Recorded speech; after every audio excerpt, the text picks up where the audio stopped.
चलिए आज बात करते हैं भारत के लोगों, उसके जंगलों और वहां के वन्य जीवों के बीच के उस बेहद नाजुक और जरूरी रिश्ते की। ये एक ऐसा जाल है जिसमें हम सब एक तरह से एक दूसरे से जुड़े हुए हैं। ये जो खूबसूरत लेप्चा लोकगीत है ना, ये प्रकृति के साथ हमारे गहरे जुड़ाव को दिखाता है। ये हमें याद दिलाता है कि संगीत, जीवन और प्रकृति असल में ये सब एक ही हैं, एक दूसरे में गुंथे हुए। तो चलिए समझते हैं कि ये जीवन का जाल आखिर है क्या और ये काम कैसे करता है। देखिए, इस जाल का जो दिल है वो है जैव विविधता, यानी बायोडाइवर्सिटी।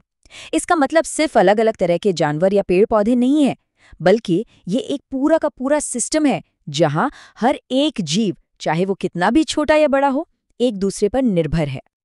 और पता है, हम इंसान भी इस जाल से बाहर नहीं हैं, बल्कि हम तो इस पर पूरी तरह निर्भर हैं।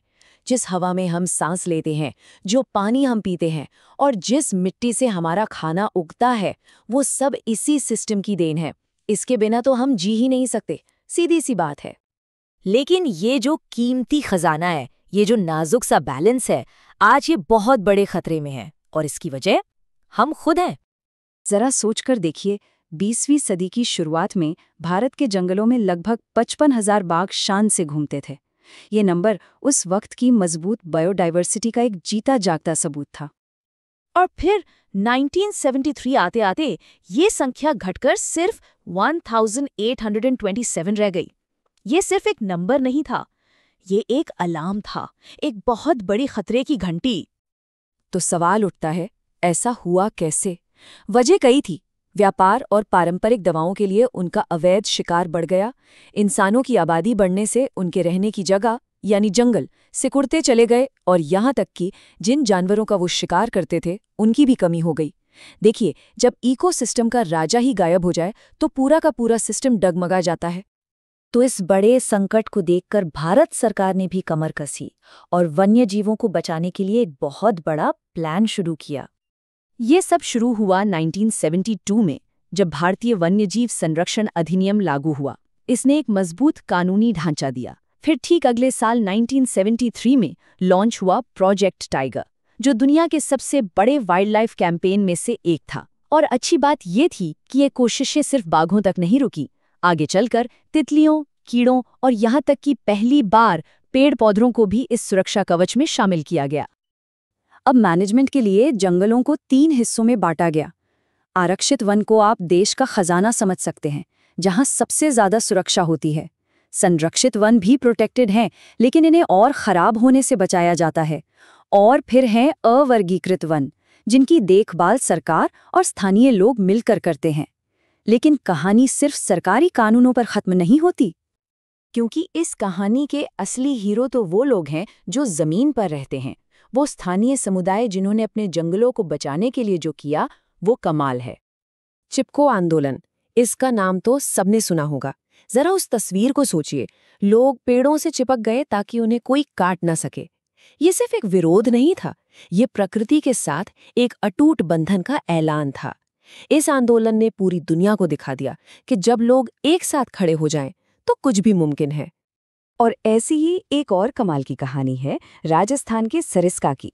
वहां 5 गांवों ने मिलकर 1200 हेक्टेयर जंगल को खुद ही एक सेंचुरी घोषित कर दिया। उन्होंने अपने नियम बनाए, शिकार पर पाबंदी लगा दी, और ये सब बिना किसी सरकारी मदद के किया। ये दिखाता है कि जब लोग खुद जिम्मेदारी लेते हैं तो क्या कुछ नहीं हो सकता। तो इन्हीं कामयाब कहानियों से एक नया मॉडल निकल कर आया, जॉइंट फॉरेस्ट मैनेजमेंट यानी JFM। ये एक तरह से विन विन सिचुएशन है।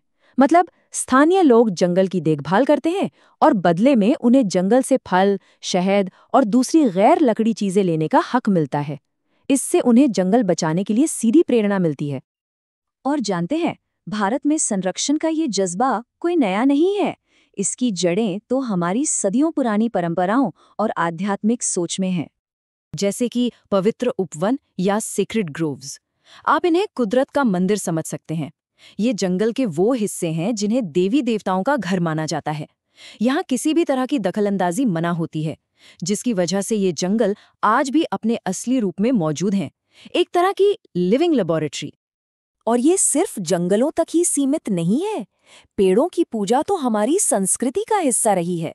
छोटा नागपुर में मुंडा और संथाल समुदाय महुआ और कदम के पेड़ों की पूजा करते हैं, तो वहीं उड़ीसा और बिहार के आदिवासी शादी के वक्त इमली और आम के पेड़ों की, और पीपल और बरगद, इन्हें तो लगभग पूरा देश ही पवित्र मानता है। और इसका सबसे जीता जागता उदाहरण शायद राजस्थान का बिश्नोई समाज है। वहाँ के गांवों में आपको काले हिरण, नीलगाय, मोर इंसानों के साथ घूमते फिरते मिल जाएंगे, बिल्कुल बिना किसी डर के। वो इन जानवरों को अपने परिवार का, अपने समाज का हिस्सा मानते हैं और उनकी रक्षा करना अपना धर्म समझते हैं। गौतम बुद्ध का ये एक कथन है जो इस पूरी भावना को बहुत खूबसूरती से बताता है। एक पेड़ बिना किसी भेदभाव के सबको देता है, यहाँ तक कि उसे काटने वाले को भी छांव देता है। प्रकृति के साथ हमारे रिश्ते का इससे अच्छा आदर्श और क्या हो सकता है? तो आखिर में ये सवाल हम सबके लिए है। ये जो इतना बड़ा जीवन का जाल है जो हम सबको जिंदा रखे हुए है, उसमें हमारी अपनी भूमिका क्या है? ये एक ऐसा सवाल है जिस पर हम सभी को सोचना चाहिए।